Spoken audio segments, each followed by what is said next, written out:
지난번 시간에는 우리가 다윗과 여로보암이라는 주제로 말씀을 나눈 기억이 납니다.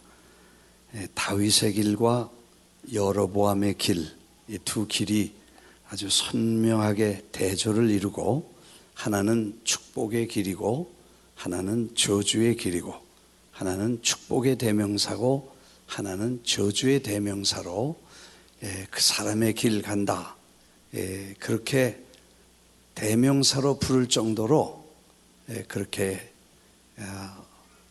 특별하게 반복해서 여로보암과 다윗을 대조해서 성경이 말씀하는 내용들을 우리가 검토하면서 같이 말씀을 배웠습니다. 그 공부를 하면서 다윗의 기도는 찬양과 감사가 있을 뿐만 아니라 질문의 기도였다. 우리가 기도하는 건 하나님 이렇게 해 주십시오 하는 부탁의 기도인데, 다윗의 기도는 그것과 달리 이렇게 할까요? 물어보는 질문의 기도가 대부분이었다. 그래서 마치 주인에게 물어보는 종의 질문처럼, 또 상전에게 물어보는 하인의 질문처럼 주인이 어떻게 하시기를 원하십니까? 그래서 그분의 뜻대로 하려는 그런 순종과 겸손과 섬김의 기도였다. 그래서 우리가 뭘 달라고 이렇게 기도하기보다는 하나님 어떻게 할까요? 하는 그런 기도를 하나님께 대부분 다윗의 기도는 그렇게 했다는 말씀을 듣고, 사무엘하 11장에는 예외가 한 번 생겼습니다.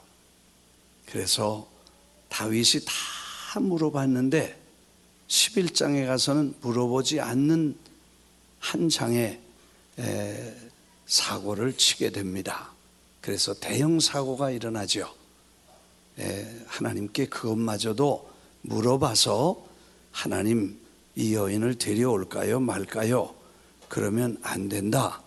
알았습니다. 그랬으면 아무 일 없었을 텐데 물어보지 않고 그냥 다 물어봤는데 그것만 안 물어보고 그냥 데려와서 사고가 생기고 그 죄가 더 큰 죄를 만들고, 그래서 이제 큰 어려움을 겪게 됩니다.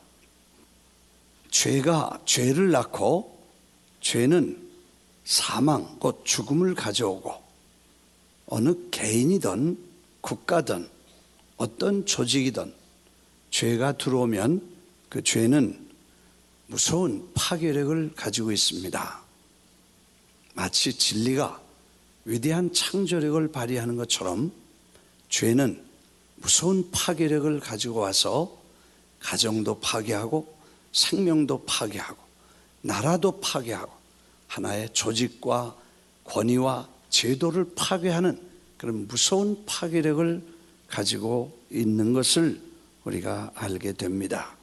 그래서 12장에서는 나단 선지자가 책망을 하게 되고 하나님이 저를 회개시켜서 결국 하나님 앞에 회개하고, 13장에 가서는 그 죄가 회개해서 용서는 받았지만 그 결과가 집안에서부터, 왕궁에서부터, 왕실에서부터 무서운 갈등과 사고를 만들게 됩니다. 그래서 이복 형제 자매들 간에 고륙이 살상하는 그런 무서운 사건들이 생깁니다. 암논이라는 왕자가 압살롬의 누이 공주 다말을 강간하고, 그래서 압살롬이 자기 동복 자매 이 다말이 당한 그 수치의 복수로 암논이라는 왕자를 죽입니다.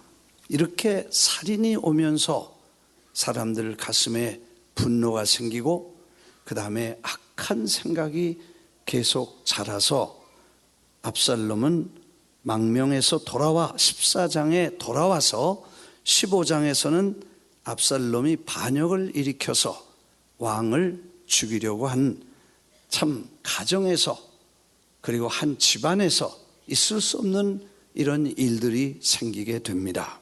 아마 11장이 없었으면 14장, 15장 전체가 달라졌을 것이라고 생각을 해보게 됩니다. 아마 이것은 죄악의 파괴력을 의미하는 것입니다. 이렇게 해서 다윗은 왕궁에서 피난을 나가고 도망가는 신세가 됩니다. 그리고 아주 부끄러운 그런 수치스러운 일들을 당하면서 예루살렘의 성에서 떠나서 요단을 건너서 피신을 하게 되죠. 근데 그 피난 나가는, 오늘 읽어주신 그 내용은 피난을 나가는 얘기, 피난 나가면서 만난 사람들의 얘기들이 나오는데 그 중에 몇 사람의 이름이 여기 나오게 됩니다. 피난 나가면서 만난 사람들의 스토리. 참 재미있습니다. 마치 연속극을 보는 것처럼, 하나의 역사의 소설을 보는 것처럼 이렇게 만난 사람들의 이름과 그 사람이 지니고 있는 그런 캐릭터, 그리고 모습이 참 다양하다는 걸 느끼게 됩니다. 세 사람이 나오는데 오늘 두 사람만 얘기를 해야 될 것 같습니다. 시간상. 그 중에 하나가 시므이라는 사람입니다. 16장에 보면 피난을 나가는 다윗을 저주하고 따라오면서 욕을 하고 아주 심하게 그를 괴롭히는 한 사람이 있었습니다. 여러분, 사람이 여러 종류의 사람이 있습니다. 어떤 사람은 다른 사람이 잘 되면 참 기뻐하는 사람이 있습니다. 그래서 좋아하고 칭찬하고 박수치고 격려하고 같이 좋아하는 사람이 있고, 어떤 사람은 좋아하면서 칭찬하는 것 같은데 속으로는 중얼중얼하면서 지가 뭐 잘났다고 그래 뭐 그러면서 시기심에서 그걸 칭찬하거나 진짜 좋아하지 않는, 겉으로는 그러면서 속으로 그런 사람이 있어요. 그 다음에 어떤 사람은 그걸 무조건 비판해서 나쁘게 막 말하는 사람이 있습니다. 참 그런 사람이요 쉽지 않습니다. 그리고 또 어떤 사람이 어려움을 당하면 참 같이 와서 울어주고 옆에 있어주고 함께 이렇게 슬퍼하고 힘든 사람을 좀 이렇게 도와주는 그런 따뜻한 마음을 지닌 사람이 있고, 어떤 사람은 슬퍼하는 것 같으면서 속으로 에이, 너도 좀 당해봐라, 그런 사람도 있어. 근데 어떤 사람은 슬픔을 당했는데 그 저주받아 그런다, 뭐 지가 잘못해서 그런다, 뭐 온갖 말을 직간접으로 해서 아픈 상처에 더 깊은 고통을 주는 사람들이 있어요. 사실 다른 사람이, 성경에 보면 다른 사람이 원수가 목말라 할 때 마시게 하고 원수가 줄이거든 먹게 하라, 이거 humility, 그런 겸손함과 compassion, 그래서 불쌍히 여기는 마음을 가진 걸 하나님이 기뻐하시고 좋아하시는데, 반대로 남 잘 되면 배 아파하고 남 안 되면 좋아하고 박수치는 이런 사람들이 가끔 있다는 거예요. 그래서 제가 설교할 때 가끔 쓰는 말이 축복을 받으려거든 심보를 고쳐라, 뭐 그런 말을 하잖아요. 여길 고쳐야 축복이 되는데 그 자세가 그렇게 되면 안 된다 하는 얘기를 의미하는 것입니다. 시므이라는 사람이 글쎄 그렇게, 지금 이 성경에 보니까요, 다윗이 얼마나 급했던지 신발도 못 신고 맨발로 갔다고 그랬어요. 울면서 갔다고 그랬어요. 그리고 얼굴을 부끄러워서 가리고 울면서 맨발로 피난을 나갔다고 그랬습니다. 사람들도 울면서 맨발로 갔다고 했어요.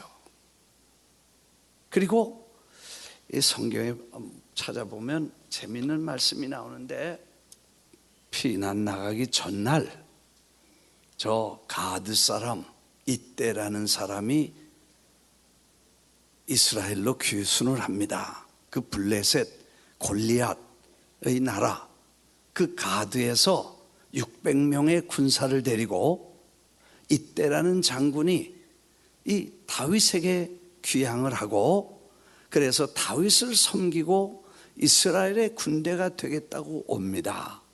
근데 그 다음날 이제 피난을 나가게 되지요. 그런데 피난을 나가는 길에 600명도 같이 피난을 나가게 되니까 다윗이 그 이때를 불러서, 당신은 어저께 왔고 우리는 정처 없이 가는데, 언제 돌아올지도 모르고 나그네 길을 가는데 우리와 함께 이렇게 갈 게 뭐냐? 당신의 고향으로 돌아가서 당신의 백성들과 함께 평안히 사십시오. 우리는 이제 정처 없이 가야 떠돌이가 됩니다. 그 말을 들으니까 정말 눈물 나는 얘기죠. 왕이 소년 때도 아니고 사울에게 쫓겨다니는 것도 아니고 압살롬 자기 아들에게 쫓겨서 도망을 가면서 처참하고 비극적인, 그렇게 정처 없이 우리는 가게 됐다 하는 얘기를 하는 걸 보면 참 마음이 찡한 모습을 봅니다. 근데 거기다 대고 시므이가 욕을 하고 돌을 던지고 계속해서 저주를 합니다. 그랬더니 장군들이 옆에 있었는데 가서 목을 베어오겠다는 거예요. 아니다. 하나님이 저주하라고 하지 않으면 누가 저주할 사람이 있겠냐? 혹시 하나님이 이 억울함을 보시고 불쌍히 여겨서 나를 다시 돌아오게 하실지 누가 아냐? 그렇게 안 하셔도 할 말이 없지만 그래도 불쌍히 여기도록, 하나님이 불쌍히 여기도록 저주하는 사람을 놔두라고 만류합니다. 다 잘 아는 얘기죠. 그 이때가 그 사람들을 데리고 와서 왕과 우리가 생명을 같이 사는 것과 죽는 것을 같이 하겠다고, 살면 같이 살고 죽으면 우리 같이 죽겠습니다. 사실 참 아이러니컬 일이에요. 자기 몸에서 난 자식은 죽이려고 하고 원수는 와서 당신하고 우리가 살아도 같이 살고 죽어도 같이 살겠습니다, 죽겠습니다, 그런 얘기를 하는 거 보니까 이 참 세상이 어떻게 돌아가는지 알 수가 없어. 아무튼 이 시므이라는 사람의 이름이 나옵니다. 어떻게 비참하게 정말 슬픔을 당하고, 그 압살롬이 다윗이 군대가 없어서 압살롬을 치지 못한 것도 아니고 아마 일어나서 군대들을 모아서 압살롬을 그날로 제압할 수 있었을 것입니다. 그러나 자식은 아비를 죽여도 아비는 자식을 죽일 수 없어서 그는 스스로 피해 나가는 아버지의 심정을 우리가 읽을 수 있습니다. 나중에 보니까 전쟁에 나가서 3개 분대로, 이때도 하나 맞고 장관들을 셋으로 나눠서 전쟁에 내보내면서 백성들 앞에서, 장군들 앞에서 그 젊은 압살롬 앞에 희망이 꼭 앞으로 살 날이 먼 그 압살롬을 죽이지 말아달라고 부탁을 하는 걸 보면 자기 손으로 자식을 죽이지 않겠다는 아버지의 심정이 있었던 것 같아요.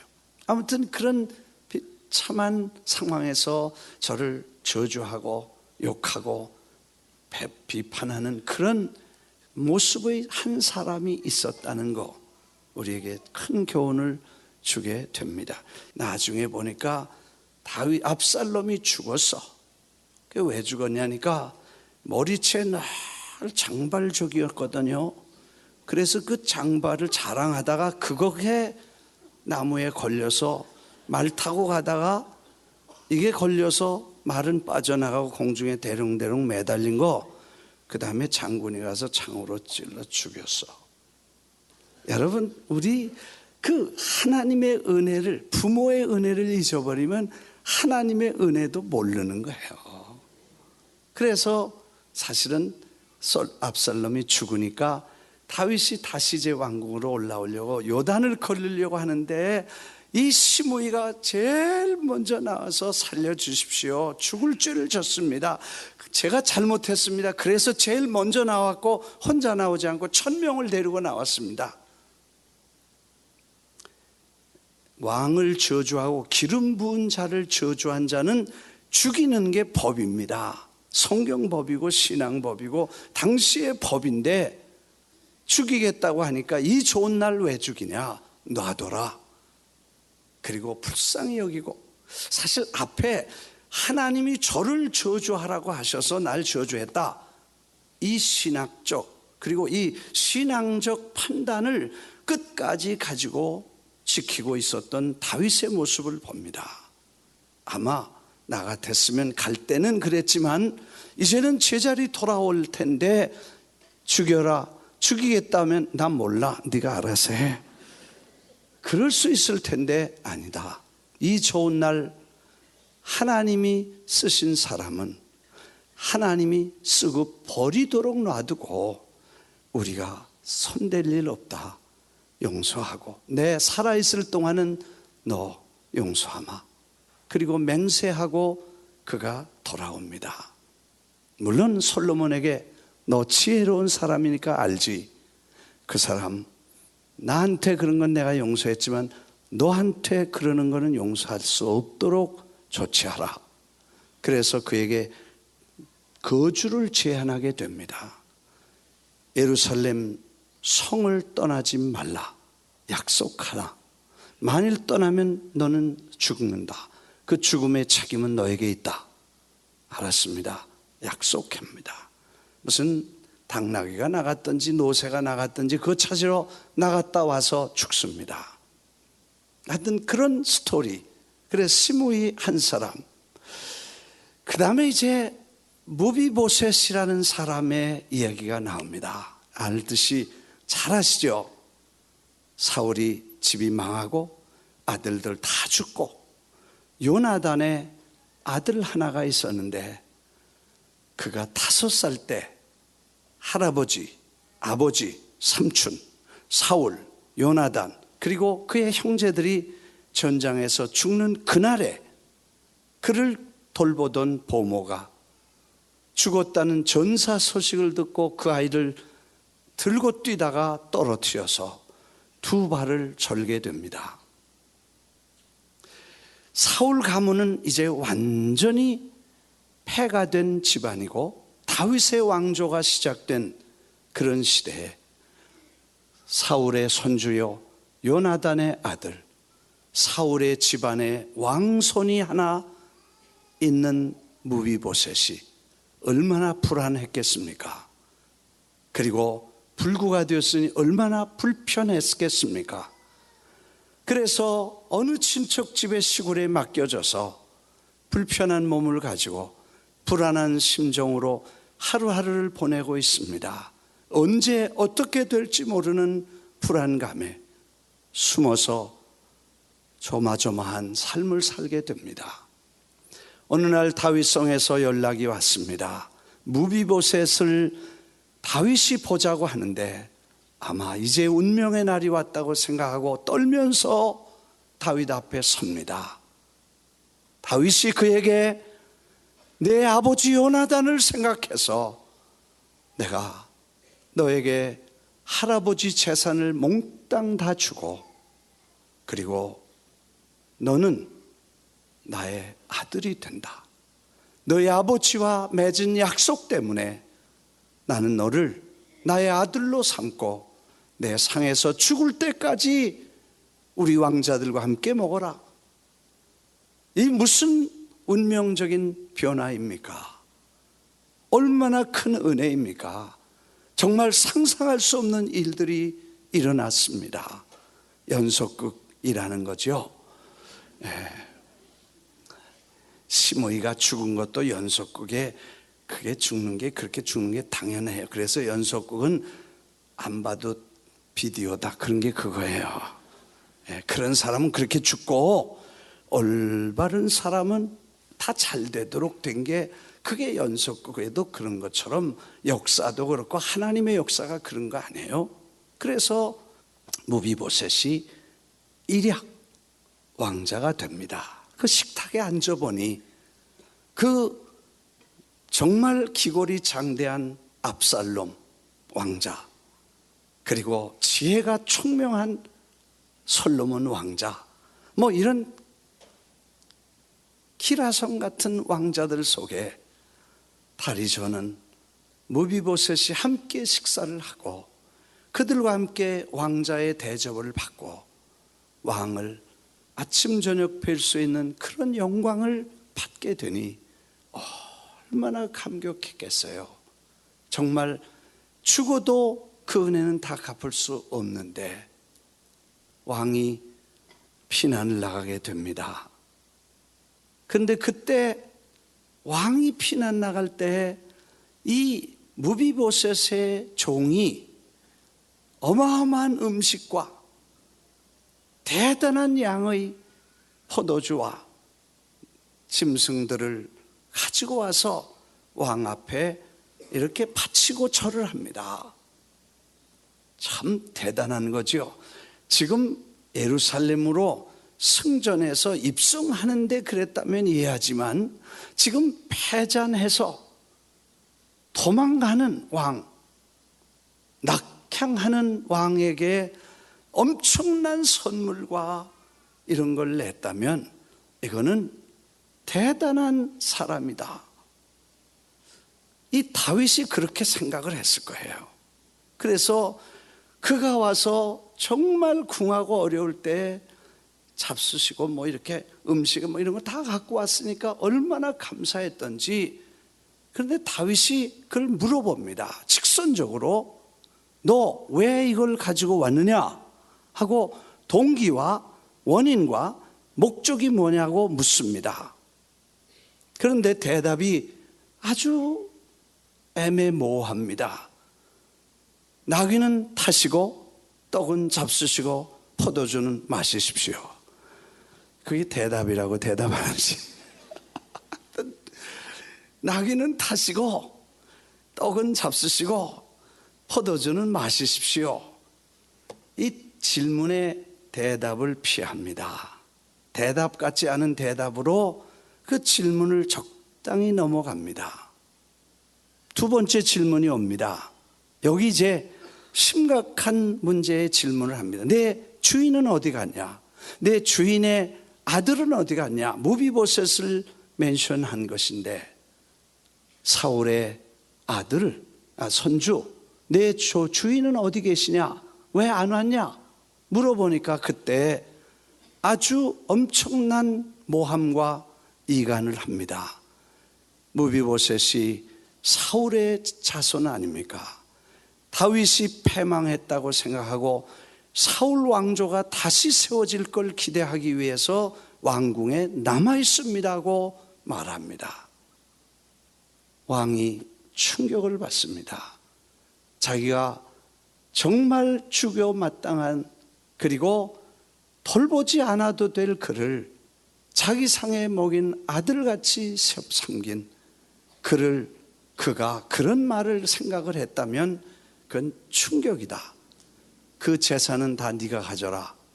그렇게 하고 피난을 갔다가 다시 오면서 무비보셋과 시바 그 종이 함께 오게 됩니다. 그 무비보셋이 왕이 돌아온다고 하니까 그 무비보셋은 너무너무 기쁘고 감사해서 왕을 맞으러 나갑니다.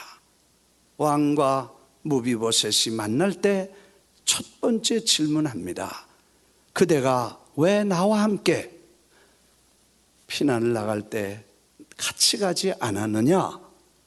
지난번에 들은 말을 다시 확인하고 다시 한번 본인에게 듣기 원해서 묻습니다. 왕이시여, 제가 다리를 저는 거 아시지요?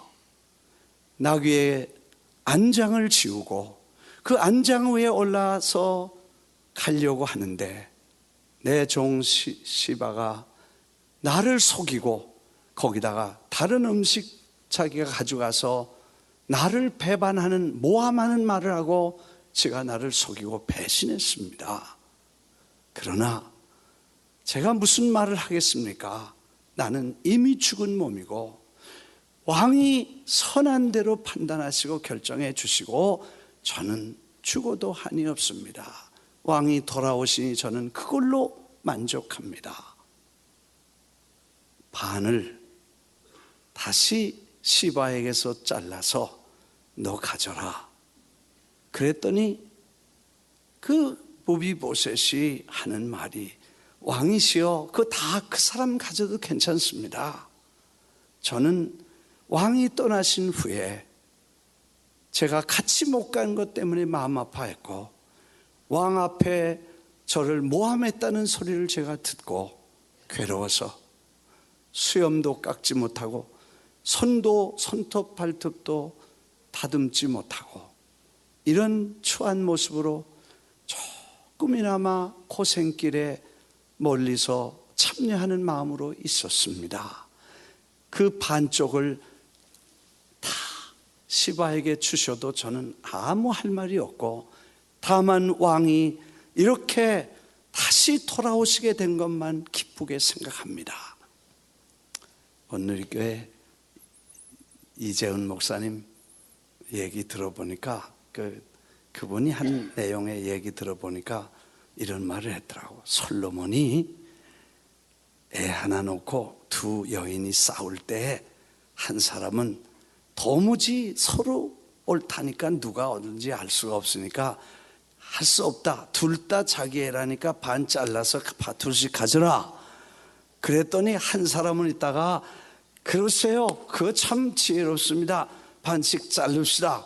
한 사람이 있고 한 사람은 아니에요. 나는 아닙니다. 우리 애 아니니까 저 사람입니다. 그리고 준 사람이 있는데 누가 진짜 엄마인지 그렇게 해서 알았다 한 것처럼 정말 누가 왕에게 충신인지 한 사람은 재산과 명예와 축복을 위해서 자기가 일한 것이고 한 사람은 다 가지라 그러시고 나 그냥 왕 때문에 좋아하고 고맙습니다. 이렇게 했다는 이야기입니다. 이제 결론을 짓습니다. 이런 사람들을 만나서 다윗이 다시 돌아와 이제 새로운 제도를 만들고 그리고 노년을 보내게 됩니다. 오늘 이 무비보셋 시바라는 이 기회주의 줄 잘 서고 그 다음에 목적이 있고 그 다음에 그것 때문에 왔다 갔다 하고 여기저기 아주 대단한 베팅을 하고 투자를 하고 아주 요즘 말하면 갬블을 해서 자기도 죽을 만큼 목숨을 건 갬블을 하는 목적을 위해서 갬블하는 그런 야망이 있는 시바나 이런 사람에 대해서는 가치가 없지만 이 무비보셋이 그의 삶을 보면서 우리가 깊이 생각할 것은 우리 자신, 우리의 모습을 한번 생각해 봐야 되지 않겠나. 왜냐? 우리는 태어날 때 하나님의 자녀로 태어났지만 환경과 문화와 여건 속에서 하나님 없이 자라거나 혹은 잘못된 것으로 빠져서 불구가 됩니다. 그리고 죄의 두려움 때문에 형벌의 두려움 때문에 우리는 깊이 묻어 숨어서 불안하고 불편하게 사는 우리의 삶 속에 어느 날 예수 그리스도가 우리를 부르시고 하나님의 약속 때문에 그 아들의 약속 때문에 하나님께서 우리를 자녀로 삼으실 뿐 아니라 하나님의 영원한 천국을 유업으로 inherit 유산으로 우리에게 하늘을 영원한 천국을 유산으로 주시고 하나님의 자녀라는 이름과 함께 하나님의 상에서 영원히 함께 먹는 하나님의 가족을 삼아주신 이 은혜를 입은 사람들이 바로 우리입니다. 이해가 되시면 아멘 하십시다. 이건 무슨 말로도 부인할 수 없는 것은 우리가 예수 그리스도를 영접할 때 하나님은 자녀라고 칭하시고 하나님의 영원한 천국을 기업으로 주시고 왕같은 제사장이고 하나님의 거룩한 백성을 삼으셔서 하나님의 자상에 앉게 하시고 거룩한 위대한 선진들과 저 모세와 저 바울과 저 베드로와 저 요한과 위대한 선진들과 함께 가족을 이루어 하나님 앞에 함께 영원히 살 보장과 약속을 받은 우리가 이제 어떻게 그분을 섬겨야 될 것인가를 다시 한번 깊이 생각할 수 있는 한 인물 우리가 생각한 것입니다. 오늘 아침 시간에 우리는 우리의 모습을 다시 한번 보고 내가 죄인 되었을 때 주님이 십자가에 죽으시고 그 십자가의 죽으심으로 우리를 하나님의 자녀로 삼으시고 영원한 하나님의 집에 친자식으로 하나님은 손주도 없으시고 증손자도 없으시고 다 그래 아들 딸만 있어. 할렐루야. 그래서 옛날에 그분들도 다 우리하고 형제야. 아멘. 네. 사도 바울이 살았었다면 지금 몇 살쯤 됐겠나? 뭐 1900살이나 2000살은 됐을 거야. 그래도 브라더, 형제야. 왜? 아버지가 같고 자식이니까 형제가 된 거야. 그렇게 엄청난 축복을 우리에게 주셨건만 우리는 세상에 살면서 일 잘 된다 안 된다 때문에 왔다 갔다 하고 뭐 내게 유익이 됐다 안 됐다 때문에 왔다 갔다 하고 손해가 된다 이익이 된다 때문에 변질해서 변덕 떨고 그리고 우리가 정말 하나님 앞에 살아가는 이 세상에서 내가 어떻게 살아가야 될지 모르고 살아가는 우리가 무비보셋처럼 두려움과 불편함, 불구와 저주의 위험 속에 살던 우리를 해방시켜 주신 그분의 은혜를 마음 깊이 깨닫고 그리고 정말 일편단심 비가 오나 눈이 오나 건강하거나 병들거나 부유하거나 가난하거나 정말 살든지 죽든지 먹든지 마시든지 자든지 깨든지 거하든지 떠나든지 주님을 위해서 끝까지 가고 재산 반 주라면 주고 다 주라면 주고 가면 다 가면 가고 나는 그분을 사랑하고 섬기겠다는 뜨거운 마음과 이 충성심이 이 로열티가 이 하나님에 대한 나의 열정이 우리 마음에 불타고 그것 때문에 흔들리지 않고 한 길을 가게 되시기를 주의 이름으로 축원합니다. 기도하겠습니다.